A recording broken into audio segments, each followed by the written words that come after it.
Survey జనా సుఖినో భవంతు. నేను మీ రవిదాస్. సో ఈరోజు వన్ లైన్ స్టేట్మెంట్ గురించి నేను మాట్లాడబోతున్నాను. చాలామంది జీవితాన్ని అర్థం చేసుకోవడానికి గ్రంథాలు, పుస్తకాలు ఎన్నో విధాలుగా ప్రయత్నం చేస్తారు. అని తప్పు లేదు, కానీ ప్రయత్నం జీవితాంతం ఉండొద్దు. జీవితాంతం ఏ విషయమైనా నేర్చుకోవద్దు. కొద్ది సమయంలో నేర్చుకొని దాన్ని పరిపూర్ణంగా ఆనందం అనుభవించాలి.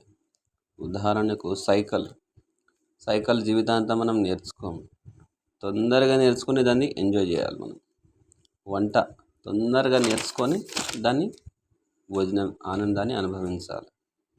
ఒకవేళ ఏదైనా సాధన నువ్వు ఎల్లకాలం నేర్చుకుంటూ ఉన్నావు అంటే అందులో సమస్య ఉన్నదని అర్థం. జీవితాంతం ఒకటే సాధన చేస్తే అనుభవిస్తావు ఎప్పుడు మనను. అందుకే దాన్ని తొందరగా ముగింపు చేయాలి. విషయాన్ని అర్థం చేసుకోవాలి. కొంతమంది జీవితాంతం సాధన చేస్తూ అవుతారు. ఆధ్యాత్మిక క్షేత్ర ఉదాహరణకి జపం చేస్తే నేను ఆనందంగా ఉంటాను, నేను సంతోషంగా ఉంటాను అని అనుకుంటాడు. జపం చేసినంతసేపు వాడు కొన్ని రోజులు ఆనందంగా ఉంటాడు. ఆ జపం మానేస్తే మళ్ళీ ఇంద్రియ విషయాలు పీడిస్తాయి. నీకు జపంతో వచ్చిన ఆనందం ఆ జపం విడిచిపెట్టగానే మళ్ళీ దుఃఖం వస్తుంది నీ మనసులో అశాంతి. కారణం, ఒక వస్తుతోటి ఒక విషయంతో ఆనందం వస్తుందంటే తప్పు. నీ ఆనందము, నీ సుఖము, నీ సంతోషం ఇతర విషయాల మీద డిపెండ్ లేదని తెలుసుకో. ఎందుకంటే మూలతాను ఆనంద స్వరూపుడు ఉన్నావు. ఇది స్పష్టత లేదు కాబట్టి నువ్వు డిపెండ్ ఉంటున్నావు. సో నేను ఒక 20 స్టేట్మెంట్లు రాశాను. దాని గురించి స్పష్టంగా వివరిస్తాను. వన్ లైన్ స్టేట్మెంట్: జీవితం గుర్తింపు కోసం ఎప్పుడు జీవించకు. నీ ఆనందం కోసం నువ్వు జీవించు, అప్పుడే నువ్వు ఆనందంగా ఉంటావు. మనసుని అవసరానికి వాడుకో, అది ముక్తిని. మనసుకు నచ్చింది నువ్వు చేసుకుంటా పోతే అది బంధనం. నీ మీద నీకు నమ్మకం పెట్టుకో. నీ నమ్మకాన్ని ఇతరుల మీద ఎప్పుడు పెట్టకు, అది నిన్ను ముంచేస్తుంది. నీటి మీద పడవ ఉండాలి, కానీ పడవ లోపల నీరు ఉండద్దు. అలాగే నువ్వు ప్రపంచంలో ఉండాలి, కానీ నీ లోపల ప్రపంచం ఉండకూడదు. ఇదే ఆత్మస్థితి.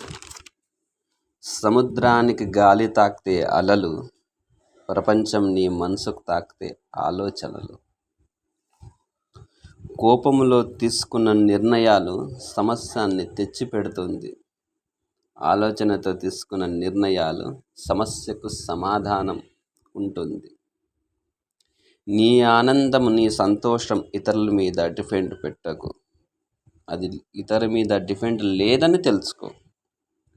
వస్తుతోటి వచ్చిన ఆనందం వస్తు పోయిన తర్వాత ఆ వస్తుతోటి ఆనందం పోతుంది. వ్యక్తితోటి వచ్చిన ఆనందం ఆ వ్యక్తితోటే పోతుంది ఆనందం. అందుకే వ్యక్తుల మీద, వస్తువుల మీద, పదవుల మీద డిపెండ్ ఉండకు. నీకు వచ్చే ఆలోచనలన్నీ పట్టుకుంటే నిన్ను బాధిస్తుంది. నువ్వు చేసే ఆలోచనలు నువ్వు చేస్తే, నీ పనికొచ్చే ఆలోచనలు నువ్వు చేస్తే నిన్ను ప్రశాంతంగా పెడుతుంది. అది నీ శరీరము, నీ కుటుంబము, నీ వస్తువులు, ఈ యొక్క ప్రపంచము నీ మంచి పనికి ఉపయోగించుకో, కానీ అది సత్యము కాదు, అది శాశ్వతం కాదు అని నిర్ధారణకు వచ్చి జీవించు. అప్పుడే నువ్వు శాంతిగా ఉంటావు. నీ ప్రవర్తన పట్టి నీకు రెస్పెక్ట్ ఉంటుంది. అది కుటుంబమైన, సమాజమైన, ఆధ్యాత్మిక క్షేత్రమైన. అందుకే నీ ప్రవర్తన సరిగా పెట్టుకో. నీ వ్యక్తిగత విషయాలు, నీ ఆలోచనలు, నీ సమస్యలు అందరికీ చెప్పుకుంటా తిరగకు. నీ యొక్క శ్రేయోభిలాషి ఎవడైతే ఉన్నాడో వానికి మాత్రమే చెప్పు. నీ పక్కకున్న మిత్రుడు నీకు ఎప్పుడు శత్రువు అవుతాడు చెప్పలేము. అందుకే నీ సీక్రెట్ విషయాలు అందరికి చెప్పుకో. మనిషి మనసుకు బానిస, మనసు మాయకు బానిస, మాయ భగవంతునికి బానిస. అందుకే నీలో ఉన్న భగవంతునికి నమ్ముకో, అది నీవే అని తెలుసుకో. నువ్వు చదివే పుస్తకాల లోపట నియమాలు సిద్ధాంతాలు ఉంటాయి, అనుభవం ఉండదు. అనుభవం అన్నది నీలోంచే పుట్టాలి, అది నీవే అనుభవమై జీవించాలి. ప్రకృతిలో సమస్త ప్రాణి వర్తమానంలో సుఖాన్ని అనుభవిస్తాయి. మనిషి మాత్రం వర్తమానాన్ని విడిచిపెట్టి భవిష్యత్తు కోసం చింతిస్తూ వర్తమానంలో ఉన్న దుఃఖాన్ని అనుభవిస్తాడు. సమస్య వస్తే దానికి సమస్యకు సమాధానం వెతుకు. సమస్య గురించి చింతిస్తే ఆ సమస్య నీ మనోవ్యాధికి చేస్తుంది. నీ దగ్గర ఉన్న వస్తువులను, సమయాన్ని మంచిగా ఉపయోగించుకో. లేని దానికోసం అతిగా ఆశపడి ప్రశాంతత భంగం చేసుకో.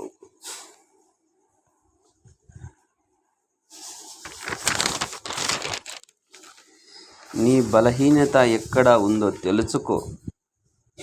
తెలుసుకొని దాన్ని దూరం చేసుకో. ఎంత బలహీనత దూరం పోతుందో అంత నువ్వు బలవంతుడవుతావు.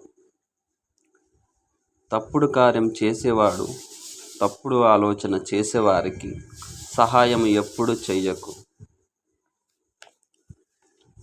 అలా చేస్తే నీ లోపల ఉన్న మంచి నష్టమవుతుంది. ఏ వ్యక్తి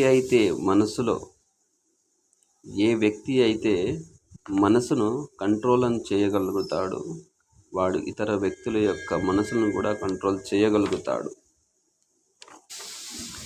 నీ నాలుక తృప్తి కోసం ఏ జీవి గొంతు కొయ్యకు. ఒకవేళ అలా చేస్తే నీ హృదయం కఠోరమవుతుంది. కఠోరమున్న నీ హృదయము ప్రేమగా ఉండలేవు, ప్రేమించలేవు. ఇది సత్యం. నీకు బ్రతికేది ఎంత హక్కు ఉన్నదో సృష్టిలో ప్రతి ప్రాణికి అంతే హక్కు ఉన్నది.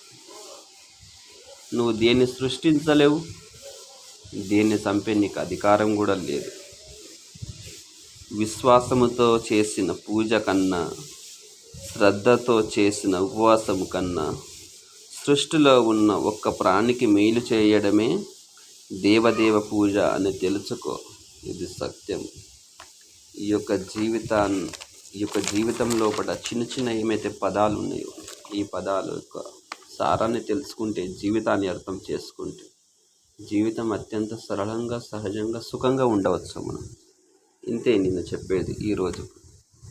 సర్వే జనా సుఖినో భవంతు.